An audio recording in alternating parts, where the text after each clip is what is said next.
I feel like I was born a hunter. I just love to chase deals. I love turning a no into a yes, always selling some idea to somebody. I've learned now that I can use those persuasive abilities to actually impact society for good rather than using them for my own agenda. Catherine Rohr began her career as a Wall Street investor with a cold heart towards criminals, but a chance encounter gave her a new outlook on life and a new career. In 2004, Catherine founded the Prison Entrepreneurship Program to help convicts channel their untapped potential into legitimate enterprises in an attempt to integrate them back into society. A JP Morgan executive came over for dinner with my husband and I, and she said that she was coming out to prison with Chuck Colson and Prison Fellowship in Texas. And I said, "What's a woman like you doing in prison?" She told me about her passion for transformation and that there's no better place to find it than in prison. I was so intrigued because up until that point, I had a really hard heart toward anyone who was incarcerated. I didn't realize that they were human beings behind bars, and in my mind, they were wild animals that didn't deserve to live. My transformation was not a one-day experience. It was a one-step-at-a-time experience. The first prison visit is when I realized potential and realized how ugly my own perceptions were. Within a month, I took action on changing that and helping to open the eyes of others and bringing resources to the prison. The whole world told me I was making a mistake from day one. Prison ministry veterans told me these guys aren't even capable of writing home to their moms. You think they can write a business plan? I knew that if I could just make it through that time of opposition, that I was probably onto something that would be really good. One of the biggest shocks was that things seemed to be going well. I had gone through the approval process with the warden, but the official said, "What is this program doing in our prisons?" And it's a 27-year-old woman running this. We were shut down indefinitely in the middle of our second class while we went under a thorough investigation. And that was very, very hard for me. And I just thought, I'm just trying to help people. Why does this have to be so hard all the time? And it ended up being a blessing. I mean, within 4 weeks, which is, I think, record speed for such a big agency, we received full approval. I feel like I've been built for this. I have a background of getting knocked down and getting back up.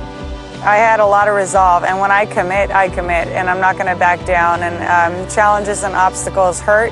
I'm sure I got depressed after that. I questioned, but there was never a moment of doubt in my mind that I did the right thing. I knew that I was doing what I was supposed to do.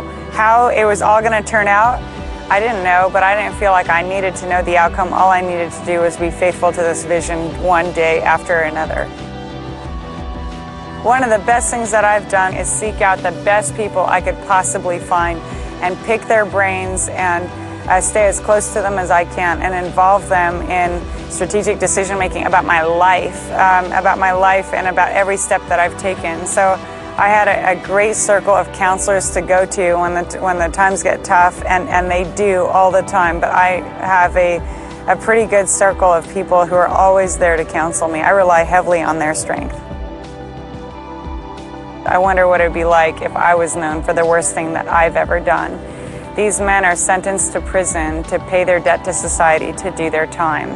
And they're doing that, yet they're treated like a criminal for the rest of their lives despite the change that might have occurred in their lives.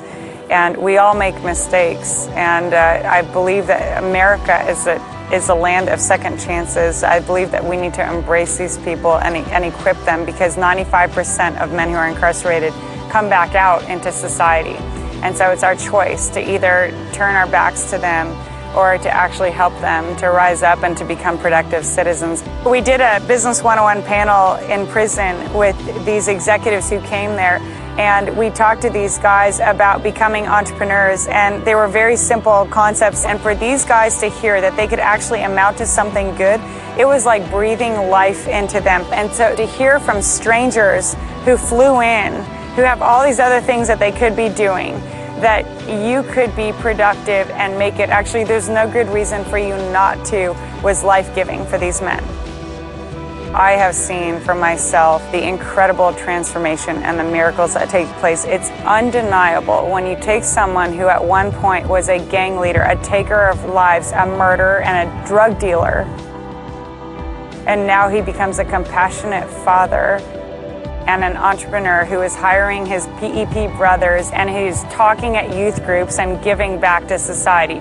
That level of change I've never seen before, and it inspires me to keep going in my journey every day.